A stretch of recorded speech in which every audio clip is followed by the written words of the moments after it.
Okay, in cleaning up my office, I often come across, a ton of things that have come back from shows that have been in storage for years and years and years, etc., etc., etc. And I tend to not organize these things until it just starts driving me nuts. I don't like a real cluttered kind of studio office, but it's surprising how often that becomes the case in what I do. But anyways, one of the things that I was looking at was I have these boxes of my demo supplies that come back from conventions. Now, most of the times I'm giving these scenes away, sometimes right after I stamp it out. But if there's some kind of concept within this scene or scenes that I want to keep so that I can show people the rest of the day, then I do keep some of my cards. And I don't know, I just have a pile of my papers, my quarter-size pieces of paper. Someone wrote down Wink of Stella for me at the last Mesa, Arizona show.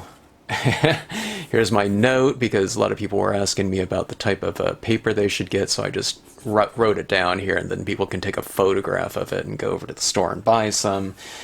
This is probably me drawing some kind of little moon and giving an example of something like that, or a lightning bolt. And, I'm sure I was talking about kind of the reverse imagery that Stampscapes has, where the light sources are typically the reversed out types of whatever representations of these types of things. Lightning bolts always used to look like that. It used to be a stamp of a positive thing, and I don't know, I guess you would have to stamp it out in white or something like that on top of dark. But I was just telling people, kind of giving people the the concept. But anyways, those are the types of things that I'm talking about at shows, especially for people that haven't seen scenic stamps put together before in the modular system that it is, and how lighting and those types of concepts work out. I'm sure I was showing how to layer colors using things like sponge tools and whatnot. So here's a couple different cards where I was doing that. How to use the cloud cumulus stamp right here, how to do more blending and whatnot. Milky Way images, how to blend your images and how to bring in the tones around it. More cloud cumulus, everyone wants to know about that. How to use the cloud cumulus with the Milky Way stamp in a nice seamless type of array. How to color Milky Ways, or any type of sky image that has a lot of solid area. You can kind of ink it up with your pads, and then go into the stamp and bring in those extra little tones, so that this is the nebula, but you ink it up and then you kind of blend right on here, and then you stamp it out. It's kind of that watercolor style of stamping where I don't know, sometimes people paint on there and then they make impressions that way. Same type of idea. They used to call, dye-based markers, often, they often call them watercolor pens, right? I don't know, that's what I always remember them as back in like the 70s and whatnot. I don't know, more sky figures. This one was where I was showing people what not to do with things like the stylus tool, and showing people how to kind of dry out your Q-tips when you're doing really thin layers of white pigment ink on your scenes for those kind of, foggier special effects and whatnot. Okay, but anyways, what I'm getting at here is one of the things that I started doing was kind of making something from nothing, or making something that's a mess into a scene, okay? Now, I have some of that pigment ink down there. When I'm always saying, when I'm applying pigment ink on my scenes in these lessons, you can see that where, if I just go like this, that pigment ink just wipes right off. So pigment ink is on glossy paper, at least, is a super forgiving type of medium that will just rub off. Well, this one's really deep set here. I might have to scratch it off with like a finger right here a little bit more, but it does come off. Now, that was a real thick kind of slathering where I was showing people what to do. But one of the things that I had a lot of fun doing, going back to what I was talking about before, is just making a scene out of a big, sloppy, starting mess here. And I don't have a lot of these. I guess I'm tossing them out, you know, when I'm at the show if I'm doing a lot of this type of thing. But I'm sure this was at the end of the day, and I just kind of packed up anything I was doing, because we got to pack up after a show and load it up and, you know, head out and get home and whatnot. So I don't know, I just kept some of my cards, just packed it in and whatnot. But let's make something out of this right now. You know, I hear a lot of times, you know, where people think they've kind of gone astray during a scene and whatnot. And I don't know, maybe it's harder to kind of resurrect something midway. I don't think it is, but you know, when you start off with something like this, I don't know, it would seem that this is just, you know, a piece of paper, you know, that's destined for the trash, right? But you know, I'm a pretty firm believer that you can make anything out of these scenes, or at any point in your process, if you think it's kind of gone, kind of, you know, everything, you know, it's come off the hinges, and you know, it's something's no longer, you know, savable or whatever. You know, you can't save it. I typically think you can, and that's because it happens to me all the time. You know, I'm in these lessons, I'm always kind of playing around with different types of compositions and lighting. I don't know. I don't like stamping out the same thing twice usually. I'll do versions of something, I'll do it in different color schemes, but generally, I don't know, you know, I'm just like anyone else. I might get bored of something, so I typically like to move on. And when you see a lot of these videos that I'm doing, I wouldn't say it's so much of a lesson, you know, I call it Stampscaping 101, but it's kind of more like an experiment than like a class. You know, a class is something that, you know, should be run, you know, after, you know, the instructor's already kind of worked through all the kinks and everything like that, and you just sit down and go. But, I mean, some of my, you know, these videos are like that, but most of them are me just kind of experimenting. Okay, so that being said, I do run into, you know, issues all the time, you know, in terms of, I don't know, kind of the composition and arrangement or whatnot. I'm sticking to a lot of the same concepts that I always do. I'm just working around a different, you know, array of imagery, or they've been used in a different way. But, you know, I always explain to people, and sometimes I forget to do this, but you know, the stuff does go through an ugly period many times, and I don't know, I'm not really too worried about it. Sometimes when I'm demonstrating in front of people at a convention, sometimes, you know, when I have all eyes on me and the card, I do start to feel it, because you feel this kind of tension building up in the crowd, where you know what everyone's thinking. Everyone's thinking, you know, that doesn't look so good, you know, what you have going on.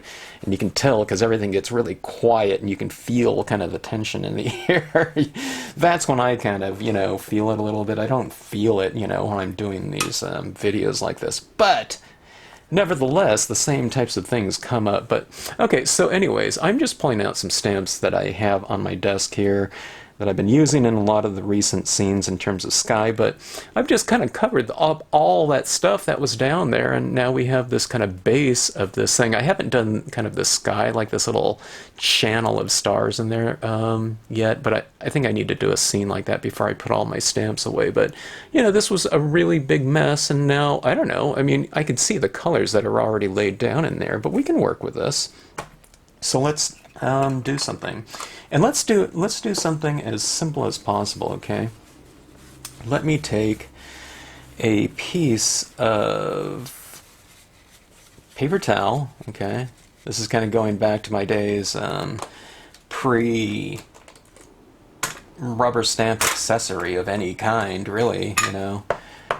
The craft industry wasn't making, you know, specific products for us, right? So you just had to kind of do whatever you could do. And I was just showing some of my early sample cards in the previous video. So let's go around and let's test out some of the techniques or processes that might have been employed back before sponge applicators and, you know, whatever types of other accessories are out there in terms of ink application, okay? So anyways, what I'm doing here is I'm just kind of defining some of my lighting in here. You know, when you do it like this, sometimes I have a little bit less control, especially because I haven't done this, or a lot of this, you know, in the last like 30 years or whatever. But what I'm doing is I'm just going in here and I'm establishing some lights and darks, okay? You establish your lights by adding a little bit of, you know, darkness around it, okay? And let's work through a little bit of a range of tones. Any type of blue tones that you have, work through like a light, medium, and dark if you have it, okay? And this one's a light blue, it's called, but it's certainly darker than the previous salvia blue. Okay, you don't have to use it everywhere. And I did tone over some of my stars, so some of my stars will be a little bit darker than others. Okay, you see that? Where I'm kind of toning in some of my darkest areas of my clouds, but kind of leaving the light where I left it light with the previous color that I've laid down, the lighter blue. Okay. Now I stamped out everything in black because I really wanted it, you know, coverage and, you know, to get rid of, to eradicate some things. My cloud in here is kind of starting to disappear. I think there was a little bit of white pigment ink in there. So when I stamped over the white pigment ink with the black, I lost a lot of the definition. But I'll show you what we can do about that. There's no big deal. These are some of the most forgiving styles of stamps you can ever run into because of the ability of the cover up and overlap, okay? You can't do that with other types of outline stamps because you'll see everything that was underneath it. In this, you can really hide things that are under stampings, okay? So you can always overlap something right over the top of it and it doesn't look out of place. It, you know, things... When you go out in nature or whatever, there's things that are in front of you, there's things, you know, in the distance, there's things immediately behind something, and you can do all of that in the form of imagery, okay? It doesn't mean that we're always, you know, having to cover something up in this, you know, genre of stamping or with this, you know, specific grouping of stamps. But if the need comes up, it's always an option, and sometimes the necessity of kind of saving a piece will kind of give rise to, I don't know, some techniques that you might not have known before or you hadn't invented yet for yourself. So, I don't know. So I say, kind of the only bad experience are the ones that you really don't learn from. I learn more from kind of difficulty than I do from successes, for sure. And I don't know. There are times that when you're you know, doing something new, you'll run into obstacles, and I don't know if I embrace them. You know, I guess I do if they're there, but. I don't go out looking for them, though, you know. I'd like to have a smooth kind of thing, but, you know, anytime you're kind of trying to push the boundaries, you know, inevitably you're going to run into certain types of issues. In this case, it just happens to be kind of rubber stamping visual issues or whatnot. Color ones, you know, some things come out a little bit muddy, and that's where you come out with something like bleed-proof white, you know, and just splatter paint it over everything, and you know, there goes all your troubles. Alright, so, see that right there? You just re-stamp that cloud stamp right back in there. Okay, now I'm not going to go and tone over it too much because I think there's a ton of ink underneath there, and I just stamped wet cloud ink, you know, into kind of a damp surface, so that's going to be a little bit moist, you know, for a little bit of time. Let's go for another one over here too, okay? But look at that, doesn't that look even deeper and richer, though? Having stamped it again because we lost it before. Or if I saw it okay, I probably wouldn't think to do that because we would, you know, still have the definition there of that form. So, who knows, maybe it looks a little bit better as a result of having to do it twice. Okay, so we have that. I didn't have too many plans for this beyond this part of it, so let's stamp out something over the front of it. I've been doing all kinds of different things with trees in the past few videos. Okay.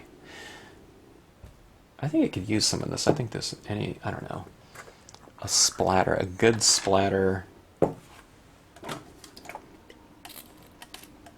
seems to always have its place in my scenes. Sometimes I feel like even splattering, not stars or snow, but just, or a waterfall or something like that, but just splattering everything. A daytime, high noon scene, or, whatever it represents, who knows, but it looks cool, so, I don't know. It's pollen or something like that. I don't know, it's just a cool texture. Alright, so this is Dr. Martin's Bleed Proof White. Yeah, I'm tempted to put a little color in there. Do I do that? Okay, I did clean off my stylus tools here. Let's put a little bit of a hint of maybe pink in there or something like that to form a violet tone. I don't have a real light pink. I wish I had kind of a more muted pink. I need to go take a look at some like a Distress ink or something like that somewhere or there, or Memento. I need to see what's out there. Unless I already bought it in a re-inker form. I can't. That's not something. Anyways, this is just a real light Marvy, the Rosemary. Okay. And let's just kind of dry brush it in here. A little hint of it, like this maybe. You see that? Retain some of the lightness. You don't just tone everything out. I'm just going for a kind of a tinge of it. Maybe I'll run some of this into the blue where it overlaps blue. It'll read more as violet. Actually, that looks pretty good, I think. It's just kind of a hint of another hue, right? Doesn't it kind of change the spirit of it when you just tone down all the lightest of areas? I typically leave white in my scenes, but I don't know. Sometimes I think I should take it even darker, and it changes the mood from something kind of more, I don't know, I wouldn't say cheery, but I don't know, when you do have white in there, and the lightest that light can get, in terms of contrast, it does have a different spirit, It's like the difference between, I don't know, having a spotlight on someone and just kind of like a dim, foggy light or something like that. It's a different emotional kind of situation, visually emotional situation. Okay, so this is some bleed proof white. It's opaque white watercolor paint. Okay, some Dr. Martin's, a little jar of it. You have to kind of put it back into a solution by adding a little bit of water every time you use it, unless you're using it every day, which I don't. And this is just an old toothbrush. I'm going to splatter paint some additional stars and texture into the scene for visual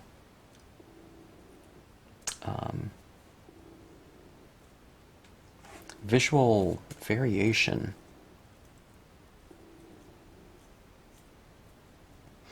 By doing it in front of the clouds too, I could have masked it off,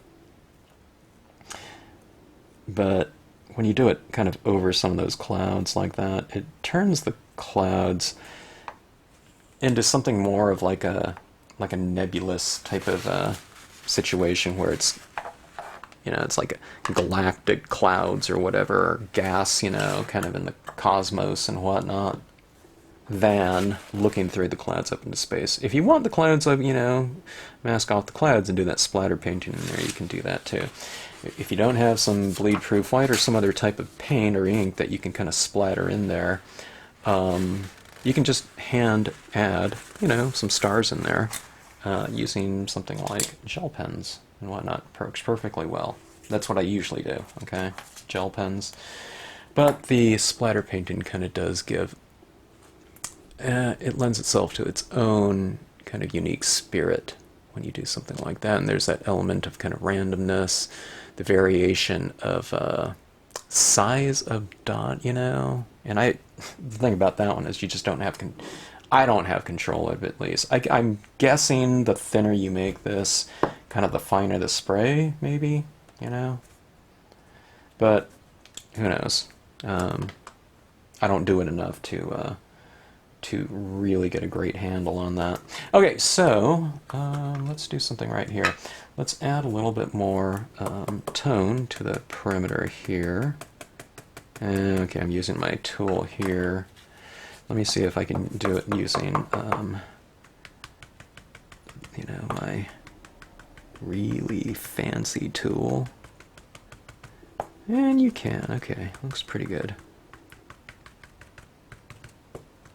This is just kind of adding one extra step of the inking process to create a really strong vignette and to really kind of focus the viewer's attention and to contain the viewer's attention within this given space here. So I usually go 4 corners with additional darkness like this. I mean, the whole point of this one is, you know, you can do things over things, right? You can stamp things over areas that you don't particularly like.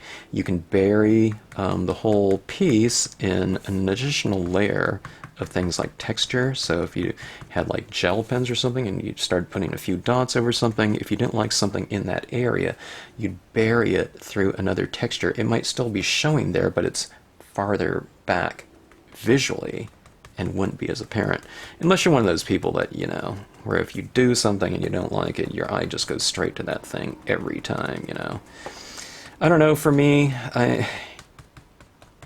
I don't know if I'm really like that anymore. I might have been like that, but I tend to focus on the kind of the bigger picture, I guess, you know, or I try to, and where, I don't know, little minor things don't bother me. Sometimes, you know, I know it does bother some people in terms of their own pieces. They say, oh, I kind of messed up on whatever, and I don't know.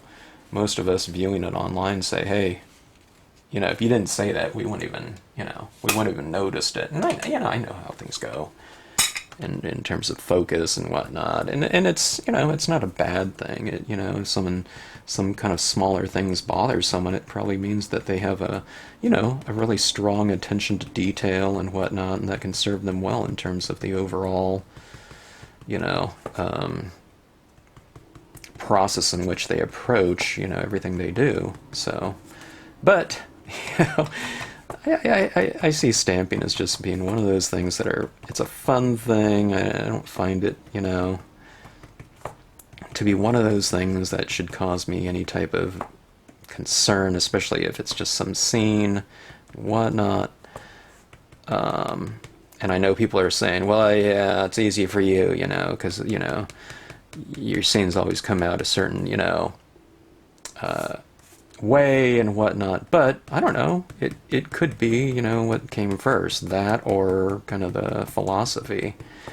You know, there's a lot of practice for sure, but I don't know. I think overall, when you're kind of doing things in a little bit of a freer type of kind of state of mind, I think things tend to flow a little bit easier too, and you know, I don't know, it kind of keeps people kind of with 2 eyes on kind of what they're currently working on, and you know, not with 1 eye with, you know, something that they think went wrong or something like that. I don't know, you know, that old saying that, you know, if you're, what is it, if you're looking back or something like that, then you only have 1 eye with which to work or something like that, kind of that metaphor. So anyways, adding on a little bit more tone like that, just did it with the same little sponging technique right here, but you can see how this is kind of contained a little bit more. Doesn't it feel like a little bit more celestial now and whatnot? You know, something that you'd see coming back from, you know, Hubble or something like that, you know. And I think that's really fun. I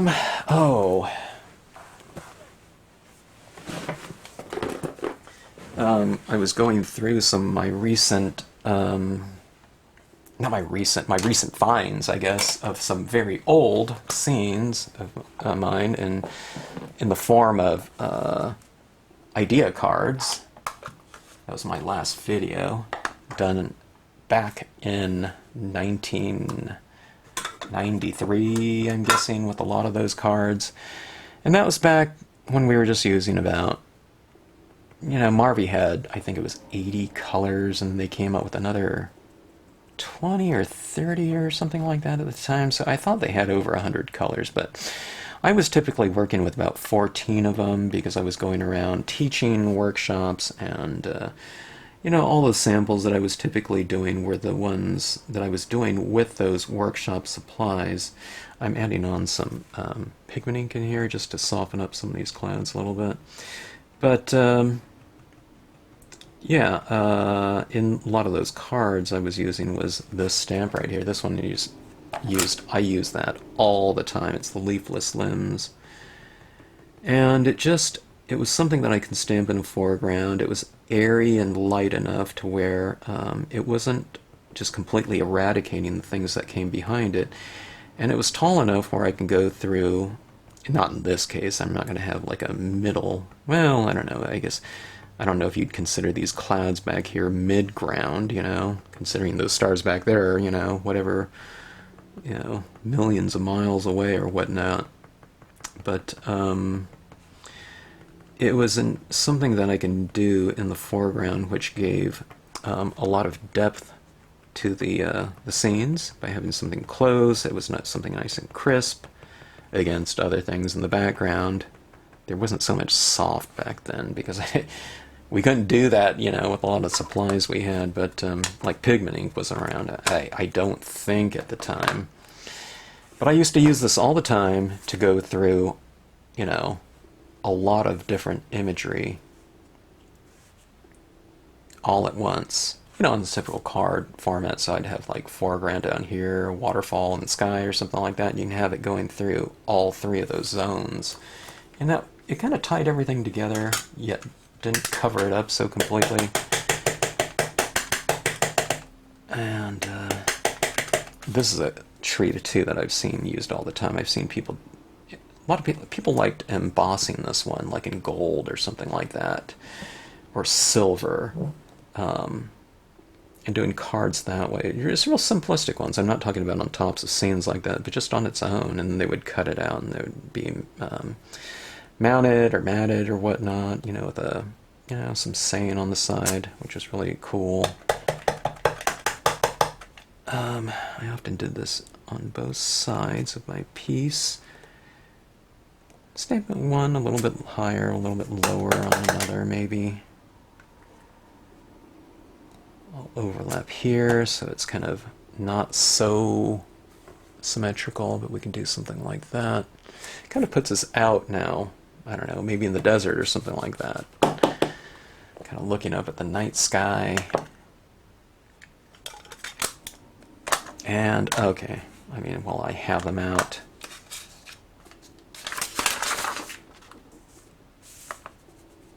let's go with some birds or something like that in here.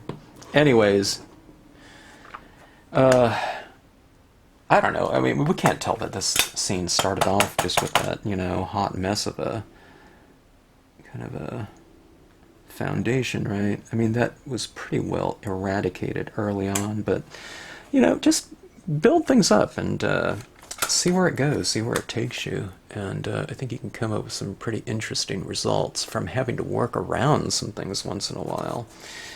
I don't know, for me it's a real fun exercise I'm finding, just to play around with foundations. I'll try to do some things maybe a little bit more creative than just completely, covering something up. I do have to kind of work with the color scheme that's on there, if there was some kind of color scheme working in there. But let's go with some of these stars right here, and let's do this kind of effect. I'm kind of tapering this out. Looks pretty good. I don't think I've done that before. Kind of building out those lines like that a little bit with just some additional gel pen dots. Okay, kind of works really well. because we do have so many dots in here from the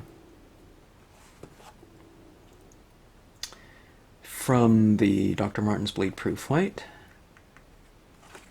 So this just kind of fits right in with that same type of theme or convention of the, I don't know, reversed out dot, meaning light on dark.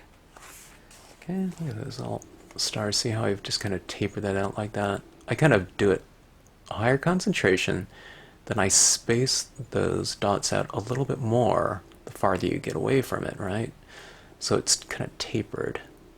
This one you use a little bit more.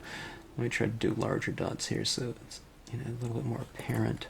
Okay, now as I'm going over some of that bleed proof white, it's going up into my pen and clogging it a little bit. It's kind of like chalk or something like that, going up into the barrel, the roller, you know, ball with this pen, so I need to just kind of roll it out.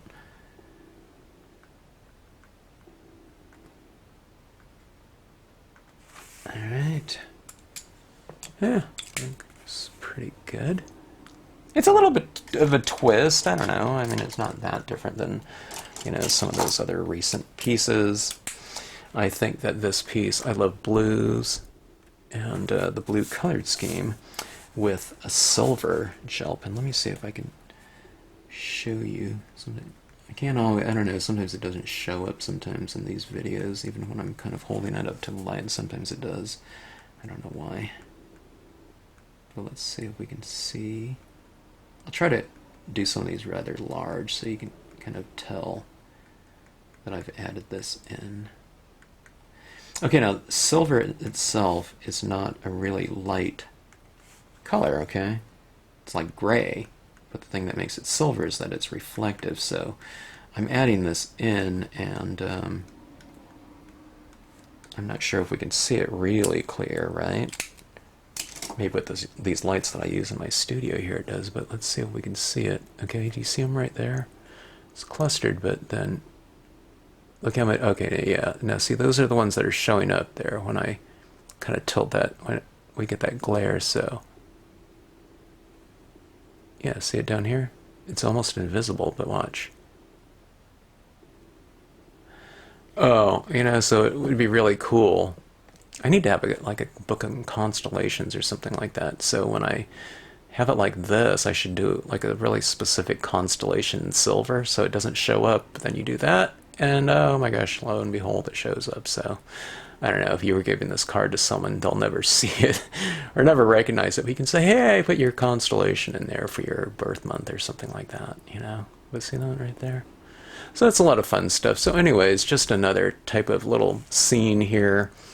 The only thing different here is kind of these pillars, these columns of clouds on both sides with this kind of center aligned, in this case, star cluster. You can use any type of these things in the middle here. These bigger ones, you know, you can stamp it right over the cloud, especially if they're done in black, or you can mask off the clouds just a little bit. Just a ripped paper towel would do. Don't be, you know, don't be too, you know, specific about it and have to cut out like a post-it note or something around that cloud. You just want these generally to blend in with one another. And you saw how these clouds worked over the top of all that other stuff that was already laid down there already, so you know what I mean? So you don't need to worry about them too much. And everything else was stamped in dye-based inks, just to recap here, and my foreground was stamped in the VersaFine. You don't want to stamp out all the clouds and all your forms in there in VersaFine ink, and then just try to color in with the, you know, the dye-based inks, otherwise it's just going to smear the slower drying VersaFine all around, because pigment ink set on the surface, dye-based inks kind of stain your card, so you can kind of work from thin to thick. Dye-based colors first. I don't know, gel pens and, I don't know, stuff like that you can put on next, and then go with your thickest medium, which is the VersaFine. If you're doing, you know, foreground VersaFine, you can do foreground dye-based inks. I mean, that's what I always used to do and still do at shows. This is dye-based ink right here. But if you're at home and you have this in your list of supplies and whatnot, you know, it's a pretty good one to go with because it is just so dimensional and dark next to, you know, those trees right there are black VersaFine ink, and these are black cloud stamps in the back. But look how light those clouds look in comparison to that black VersaFine. So it just kind of adds a little bit more impact, I think, in terms of kind of visual space. When you have something a little bit darker, it looks a little bit closer to you, and VersaFine is a fine enough ink to where you can use it with really highly detailed stamps like we have here in Stampscapes, okay? And it won't, you know, kind of clog up, you know, some of the finer areas within those designs. So anyways, I hope you like this scene. I really like doing these little kind of, I don't know, semi-challenging cards, you know, compositions using kind of an existing just toss-away paper, and seeing what can be done with it. And in scenic stamping and the entire genre, there's all kinds of things that you can always do with it. And things like just aside from the imagery themselves, you know, in terms of the different types of media, all kinds of things you can do to cover up, you know, whatever you don't want to look at or whatever you don't want other people to look at, you know, just in the form of tiny little details, or, you know, with something that could be as thick and, you know, full coverage as like a big tree or something like that. You don't like a whole area, then just stamp a tree over it or something like that. And by doing so, you do two things. You cover up what's in the background, and you create something that's in the foreground to push that out. So anyway, hope you enjoyed the scene. Thanks for watching. If you like this video, hope you like, share, and subscribe.